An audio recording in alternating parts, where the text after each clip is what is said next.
Hi friends, welcome to Sindhuja Vaisu kitchen.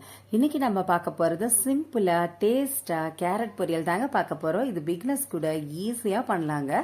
பேனை வச்சுக்கோங்க, 4 spoon எண்ணெய் சேர்த்துக்கலாங்க.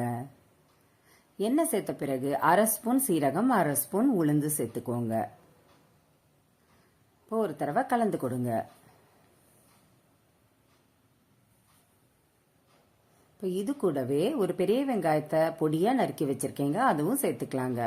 வெங்காயம் நல்லா வதங்கணுங்க, நல்லா கலந்து கொடுங்க. இப்போ இது கூடவே 4 பச்சை மிளகாயை கீரி சேர்த்துக்கிறேங்க, ஒரு வரமிளகாய் சேர்த்துக்கலாங்க. அதுவும் சேர்த்துட்டு ஒரு தடவை கலந்து கொடுங்க. கொஞ்சமாக கருவேப்பிலை இலைகளை சேர்த்துக்கோங்க, அதுவும் ஒரு தடவை கலந்து கொடுங்க.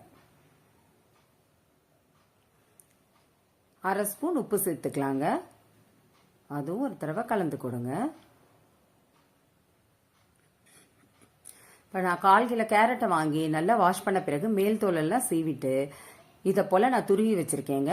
இப்போ கேரட் துருவினதெல்லாம் பேனில் சேர்த்துக்கலாம். எல்லாமே சேர்த்துருங்க. சேர்த்துட்டு ஒரு தடவை கலந்து கொடுங்க.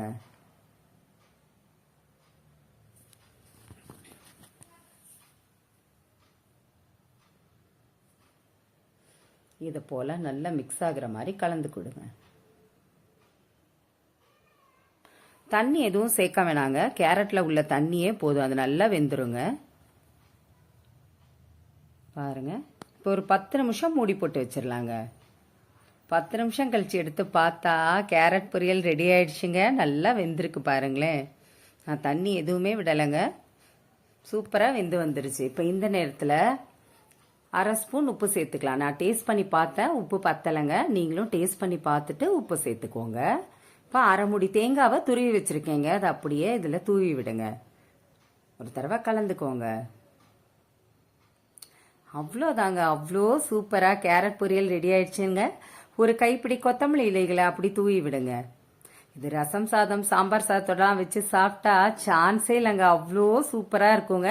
நீங்களும் இதை போல் ட்ரை பண்ணி பாருங்க. உங்களுக்கு இந்த வீடியோ பிடிச்சிருந்துச்சுன்னா சப்ஸ்கிரைப் பண்ணுங்க, பக்கத்தில் உள்ள பெல் பட்டனை கிளிக் பண்ணுங்க. Okay, thank you.